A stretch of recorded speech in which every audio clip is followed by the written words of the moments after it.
everyone, Disturbell is back, and I wanted to do this video a lot sooner, but if my voice is translating through the audio of YouTube, then you guys might be able to tell I've been a little sick lately. I've had a cold, I've had a cough. I thought it was going away yesterday, and I almost did this video then, and then I went on Studio Jake's show and talked for about an hour, and then it all seemed to have come back. But so I'm going to try to be as energetic as possible on this video, but if I'm not, I apologize. I'm still a little bit sick.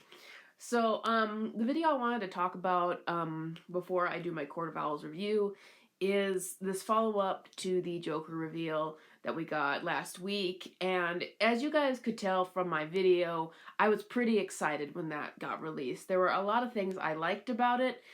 But as I started to watch the discourse online, it's interesting how it was sort of like my reaction. It was initially very hyped, and then I started to see more criticisms come out, and then more of a meh feeling. So I want to talk a little bit about the Joker's design and the direction that they're going with him in Matt Reeves Batman verse, and just if I think it's a good direction, and I think if there's any room for them to change from the course that they're on right now, which I think there is. So the breakdown of that scene we got is basically Batman is asking Joker to profile Riddler so we can figure out what he's all about. And it's basically just an excuse to get the typical dynamics of Batman and Joker down on screen.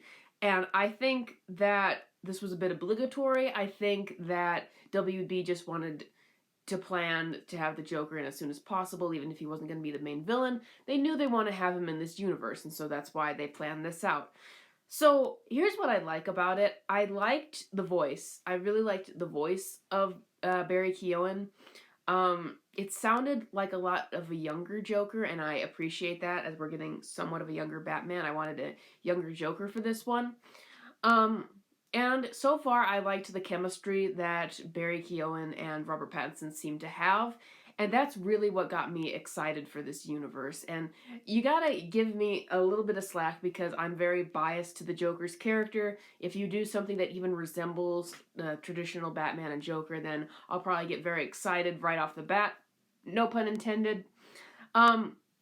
But yeah, as people were talking about it a little more, it made me critique it a little bit more. So the criticisms people have is, number one, some people do not like this direction that Batman did not create the Joker, that this is a congenial disease that he has for his facial condition rather than a vat of chemicals, and that he would be known before he becomes the Joker, and they also do not like the design he's gotten. And a lot of people also feel that he's too much of a riff on Heath Ledger, and I do not disagree with any of those things. Like I said, I liked the voice that we had for his character in this clip, but the more I listened to it and the more I watched it, the more I started to see it as a riff on Heath Ledger. It's a very similar design. I noticed that right away. Joaquin Phoenix and Barry Keoghan and Heath Ledger have all had very similar designs now, and the voice is actually very similar to Heath Ledger. Now, the dynamic, it seems to be something that is just very, very stereotypical Batman and Joker, thanks to Grant Morrison and Scott Snyder popularizing this idea that the Joker is literally in love with Batman. It seems that that's sort of the default that writers kind of just go to the take. Joker is literally in love with Batman. That's what you guys want. That's what he's all about, right? It seems like that's just where they go as the status quo, as the default, when they don't know what else to do with his character. That they just think that that's what's at the very base of what people want to see from the Joker. And I gotta say, just starting from there, I've never been a fan of a version of the Joker that is defined by literally being in love with Batman. That began with Grant Morrison, I believe, with Arkham Asylum Serious Health on Serious Earth, and I think it misunderstands the character. In my opinion, the Joker is obsessed with Batman because Batman is his ultimate straight man. He's the guy he can play off of. He's the guy he can construct his stories and his plans around. The guy who will always give him entertainment to mess with. That's the Joker. I don't see him. I saw a fan once describe it that all of the Joker's actions, his murder, his abuse, is just the effects of him being frustrated that Batman doesn't want to be his boyfriend, essentially. I do not see the Joker that way at all.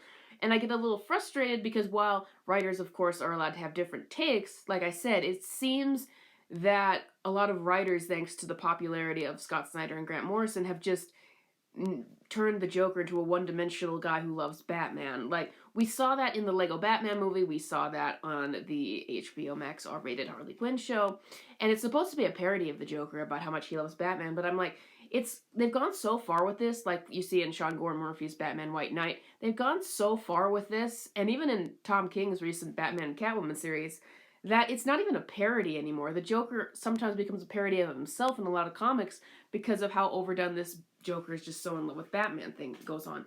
So I would be very disappointed if Matt Reeves, which I'm worried that he might be a little bit at a loss of what he's going to do with the Joker, because you've had Heath Ledger, who I think that we still haven't recovered from how excellent he was as the Joker. Then you had Jared Leto, who tried to do something drastically different and failed and fell on its face. Then you had Joaquin Phoenix that walked back closer to Heath Ledger, and that was a success.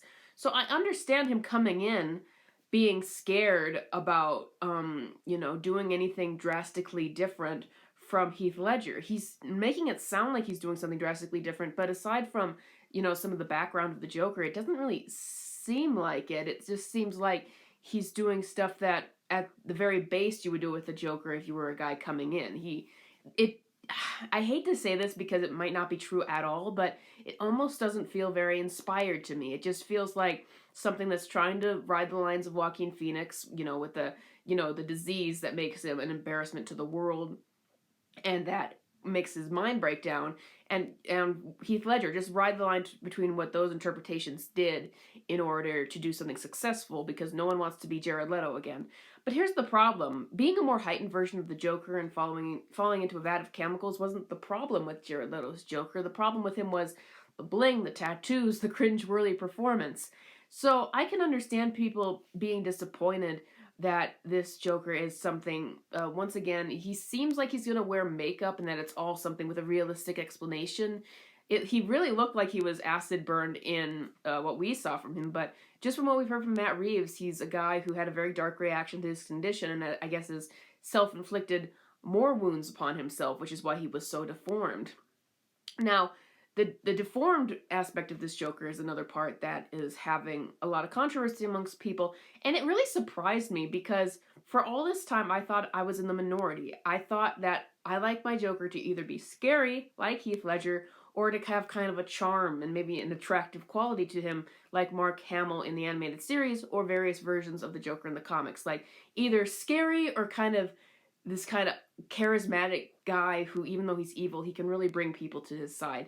And that was the version of the character that we've never seen before on screen and that I really wanted to see for this version. But I thought I was in the minority there. I thought people liked the Joker to be grotesque and ugly, as he is in a lot of comics, not all comics, but a lot of them. But this one, there is a really big amount of backlash for that, and I'm seeing a lot of people wish that he was much more traditional Joker with bleached skin, who had a bit of a charm to him, and that we'd gone that route, and that's what all the fan art, I think, was going towards. People are thinking that the scars of this version are very overdone, with his hair falling out and his mouth. The edit that's going around where he's like has a giant mouth and small eyes is a bad edit. You're taking a close-up shot of his eyes with an extreme close-up shot of his mouth and meshing it together, and that's why it looks so bad. He's still very deformed and very scarred, though. So, yeah, I gotta say that is a little bit disappointing to me, because I would like something that's more traditional. I don't need to have a riff-off of Heath Ledger's Joker all the time. And I would like to see a Joker that has a little bit more charisma and charm to him, so long as they don't take it too far. I mean, like, I could see this guy, I was excited to see him try to endear Riddler as his friend now, and that's gonna be harder if he doesn't have something even superficially charming about him and just looks like a monster. And yes, that brings us to Harley. You guys know that's what this channel started to be about. My name is Jester Bell, and I was really, really excited that this was going to be the chance to bring Harley into a darker universe, bring her back to her roots. But there's been a lot of stuff going viral about how she can't work with this version of the Joker because he's too grotesque. Now, first of all, I think that that's a bit ridiculous, because if you've read comics or followed this character at all, you know that that has never mattered to Harley at all. You see versions where the Joker's grotesque, you see versions where he's actually drawn as attractive. She loves both versions of them. It doesn't matter to her, and as someone I saw pointed out, it's kind of the point of some versions that you see this kind of grotesque looking guy with the kind of cute cheerleader, and you're kind of asking, well, how did this happen? I think that that works, but there is something to be said that when you're presenting a version to mainstream audiences who might not be more familiar with it, if you, I guess, give him a superficial attractive quality, then it would be easier for the audience to understand why Harley's going for this guy, not with a guy who's super grotesque. So that makes me a bit worried, not that it's impossible to do Harley in this universe, but that she's not really being considered about that, because I can see that's been the problem with Harley throughout these years. Barely anyone understands the character, barely anyone considers her. I'm worried that they have not been thinking about her in this universe, and that we're either going to get two outcomes. Either one, they do a really bad version of the character, like they do the Justice League Gods and Monsters thing, where she was basically a cannibal and a disgusting person in and of herself, or that they do the early New 52 stuff where it's like Joker is too violent for Harley, they can't be together, and that's what kind of punted her off to become a Deadpool ripoff. And I really, like, this is our chance. This was our chance to have a darker universe to have Harley be a part of. And I think that she will be. I think it's inevitable that we're going to get a take on all of the famous Batman characters in this universe, except for, I don't know, maybe Damian Wayne, Tim Drake, characters like that. So I think that she's going to come. I'm just worried that they've given her a Joker that's not going to be as palatable or well mixed with her character, and that they just weren't thinking about it when they were creating him. But here is the good news. I think that part of the reason that they released this Joker in the way they did, with a vague, we couldn't really see his face in the movie, and then this is a deleted scene where a lot of it's still kept vague, and they're still keeping it sound like it's far out when we're going to see him next. I think that they did that on purpose because of all the controversy and all the anticipation they have riding on the Joker. I think that they wanted to give themselves enough room so that they could decide to change things about his design or the direction of the character, so that if people really hated it, then they could tweak that a bit. And people don't hate it to the point where I think that they're panicking behind the scenes, but I could very well believe that his design is a bit more refined the next time we see him, and that they might refine him based on what characters they want to bring in and have, team up with him. So, what do you guys think? Do you think that the criticism for this Joker is unwarranted? Do you think that Harley cannot be in this universe thanks to how this Joker is designed? Do you think that Matt Reeves has maybe gotten a good hold on each of the characters for this Batman universe he's doing, and that he's just floundering on the Joker because this is such an iconic character with a lot of anticipation behind him and he's been done so many times? Or do you think that the Nolan trend of just making Batman films have to have an element of realism to them? Do you think that that is what's crushing this version and why we're not getting more traditional vat of chemicals born version of the Joker in this universe? What do you guys think? Let me know in the comments below, and I will see you guys next time, hopefully with a better voice. Thank you.